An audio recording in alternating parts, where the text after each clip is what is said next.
네, 안녕하십니까. 나는 환자다 채널을 운영하고 있는 에피입니다.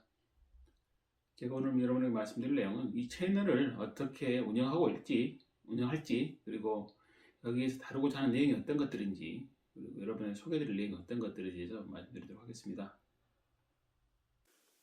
제가 이 채널에서 다루고자 하는 내용들은 크게 한 6가지 정도로 제가 정리를 했는데요. 구체적으로 보자면 이렇습니다. 첫 번째, 신장이 나빠져서 투석을 하는 상황에서 일어난 일들입니다. 그러니까 제가 이제 건강한 상태에서 투석을 하게 되고, 투석을 하게 되면 이제 많은 변화가 생깁니다. 실질적으로 호르몬 변화도 생기고, 신장의 이제 기능을 하다가 기능을 안 하기 때문에 소변 문제도 생기고, 그리고 이제 음식을 조절하다 보면 변비도 생기고, 투석을 하다 보면 혈압이 떨어지는 상황도 생기고, 뭐 그 외에 뭐 하지 불안 증후라든지 하지 정맥류라든지 기타 다른 증상으로 다리가 쥐관하다든지 여러 가지 뭐 문제가 생길 수 있는 소지들이 있어요. 실제로 이제 제가 겪었던 일들은 이제 경험상으로 말씀을 드리고, 제가 겪지 않았어도 주변에서 일어난 일들이 또 있습니다. 그런 부분들에서도 말씀드리고, 여러분이 좀 더 거기에 대한 대안을 가지고 대비를 해서 좀 더 건강하게 투석을 하는 데 도움이 되도록 말씀을 드려보도록 하겠습니다. 두 번째는 이식을 받고 일어난 일들입니다. 그러니까 이식을 받기 전에 투석을 하면서 일정 어떤 생활을 하고, 이식을 받고 난 생활은 분명히 많이 틀려집니다. 또 근데 인식을 받았다 해서 모든 게 다 좋아지냐? 그건 아니에요. 굉장히 조심해야 될 것도 많고, 주의해야 될 것도 많고, 가려야 될 것도 많이 생깁니다. 예를 들면 음식 조절도 반드시 해야 돼요. 일반적으로 모든 음식을 다 먹어도 된다고 하지만 약을 먹기 때문에 약에 저해가 되는 음식들이 있습니다. 저 같은 경우는 예를 들어서 자몽 같은 경우를 먹으면 안 돼요. 면역 억제제를 먹게 되면 면역 억제제 때문에 자몽을 먹으면 자몽이 면역 억제 흡수를 방해하기 때문에 먹으면 안 되고, 수면제 같은 것도 먹으면 안 됩니다. 수면제를 먹으면 면역 억제제 흡수를 빠르게 하기 때문에 이것도 문제가 돼서 먹으면 안 돼요. 이런 일들이 있습니다. 이것 이외에도 여러 가지 일들이 있는데, 이런 것들에 대해서 한번 말씀을 드려보도록 하고요. 세 번째는 이식 후에 다시 투석을 하기 위한 준비입니다. 그러니까 제가 이식을 하고 한 4년 5개월 정도가 지났는데요. 저는 이식하고 초기에 PK 폴리오마 바이러스에 감염이 돼가지고 신장 기능이 일부 날아갔어요. 물론 그 이후에도 관리가 그나마 잘 돼서 지금 신장 투석 크레아틴 수치가 2.0에서 2.4 사이를 좀 왔다 갔다 하고 있는데요. 저번 검사에서 초음파를 찍었는데 신장이 만성화가 되기 시작한다고 하시더라고요. 그러니까 바꿔서 말하면 신장이 나빠지기 시작한다는 거예요. 그러면 결국은 몇 개월이 될지 모르고 또 몇 년이 될지는 모르지만 반드시 투석을 하는 상황이 다시 생긴다는 얘기죠. 그러면 그럴 때는 준비를 해야 됩니다. 그래서 준비를 하기 위해서 어떻게 해야 되는지에 대해서 한번, 제가 어떻게 준비를 하고 있는지에 대해서 한번 말씀드려 보도록 하겠습니다. 네 번째, 체중 감량의 방법과 결과인데요. 제가 투석을 10년을 하다 보니까 처음에 1년, 2년은 잘 관리를 잘해요. 뭐 3, 4년 되고 4, 5년 되고 5, 6년 이렇게 되면 이 몸이 많이 힘들어지고 지치다 보니까 하나씩 둘씩 놓게 되는 상황이 발생을 해요. 그래서 그로 인해서 살도 많이 찌고 문제도 많이 생겼습니다.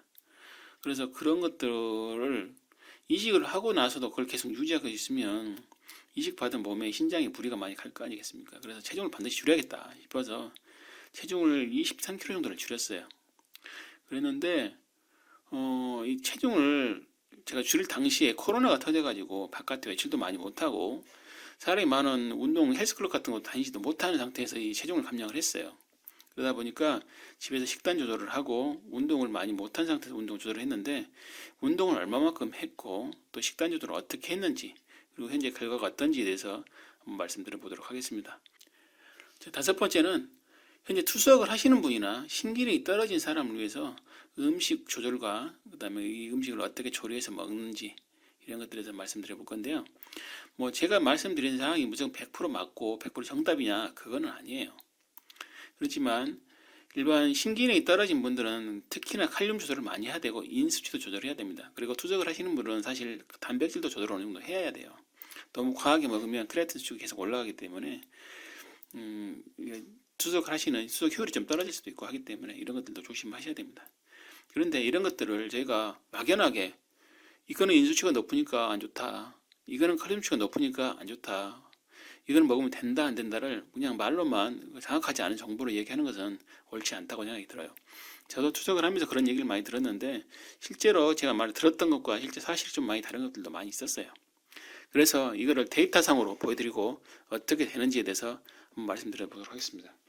자, 예를 들면 제가 배추 같은 경우 김치로 많이 먹죠. 그냥 크게 생각 안 하고 먹습니다. 근데 배추에는 칼륨이 약 258g 정도가 258mg 정도가 들어있어요.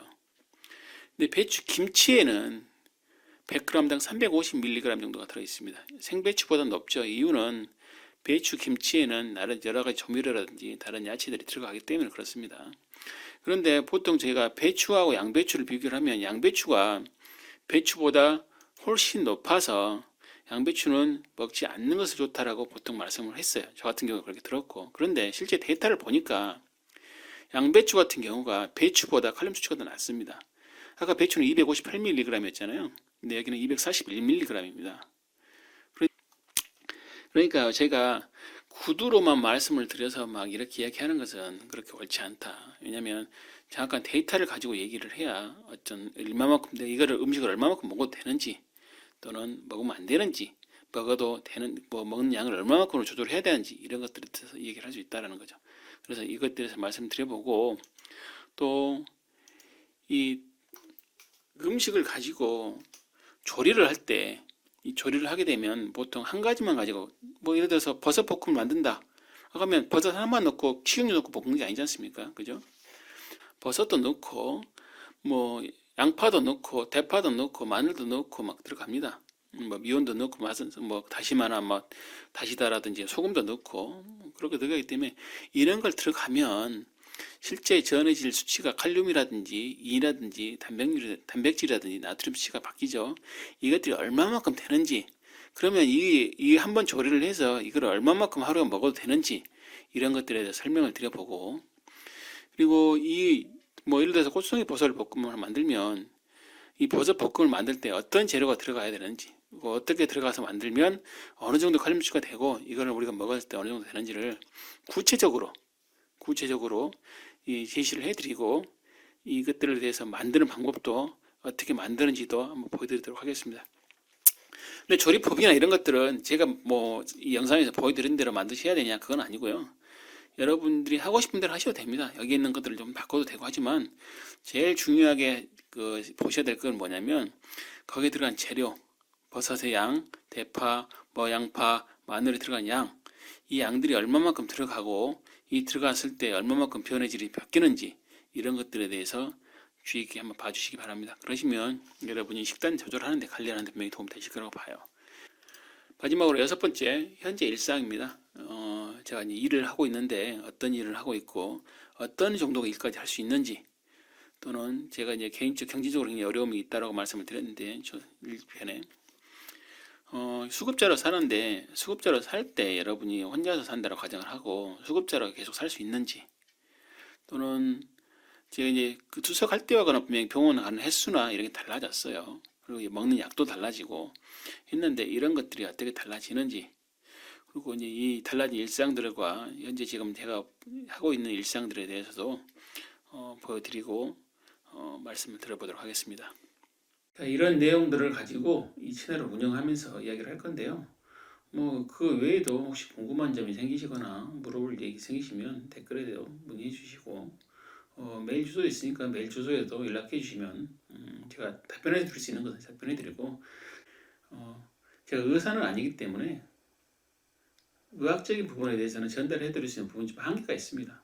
그런 부분에 대해서는 저한테 도움을 주시는 의사 선생님이 계시기 때문에 그분에게 문의를 드려서 답을 받고 여러분에게 전달해 드릴 수 있는 내용은 전달해 드리도록 하겠습니다. 앞으로도 많은 관심과 시청 바랍니다. 감사합니다.